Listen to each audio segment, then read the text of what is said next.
Julia Vanels pour Info Live TV, voici les titres de ce 10 octobre 2008. Une heure avant la fin de Yom Kippour, des avions de l'air et un hélicoptère de l'armée israélienne ont reçu l'ordre de survoler la frontière avec le Liban. L'alerte a été donnée quand un avion suspect s'est approché de l'espace aérien israélien. Mais peu de temps après, l'engin a fait demi-tour et est retourné vers le Liban. Pendant Yom Kippour, Tsahal a élevé le niveau d'alerte dans tout le pays, mais spécialement dans le nord, où les services de renseignement craignaient une attaque surprise des hommes du Hezbollah.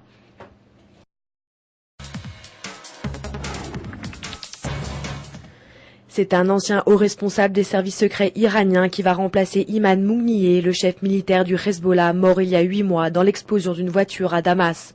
L'homme en question est Hassan Madawi, ancien ambassadeur iranien à Beyrouth dans les années 80, chargé d'organiser le trafic d'armes entre la Syrie et le Hezbollah et de renforcer les positions militaires de la milice chiite dans le sud du Liban.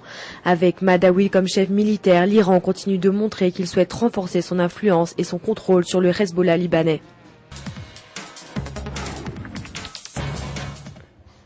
Selon la police, les affrontements intercommunautaires qui se sont déroulés à Acre pendant Yom Kippour n'auraient pas été prévus par les renseignements israéliens. Dans la nuit de mercredi à jeudi, plusieurs dizaines de voitures et de magasins ont été endommagés lors d'affrontements entre juifs et arabes.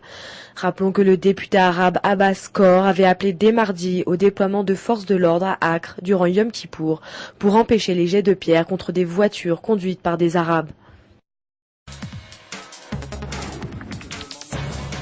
Les États-Unis et la Corée du Nord auraient trouvé un terrain d'entente afin que Pyongyang accepte le démantèlement de son programme nucléaire. En contrepartie, l'accord prévoit que les États-Unis enlèvent la Corée du Nord de la liste des États soutenant le terrorisme.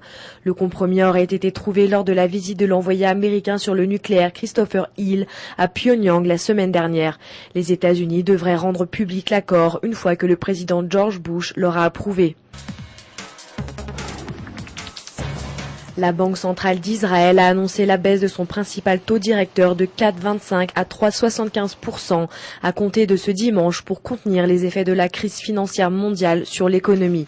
La décision de la Banque centrale a été prise compte tenu du degré aigu d'incertitude sur les marchés financiers dans le monde et de son implication sur le marché financier israélien, même si certains estiment que l'économie israélienne est solide et stable. Pour l'heure, la bourse de Tel Aviv est toujours fermée jusqu'à dimanche en raison de la fête de Yom Kippour. C'est la fin de ce journal. Merci de l'avoir suivi sur Info Live TV, la première télévision israélienne qui diffuse en 4 langues depuis Jérusalem.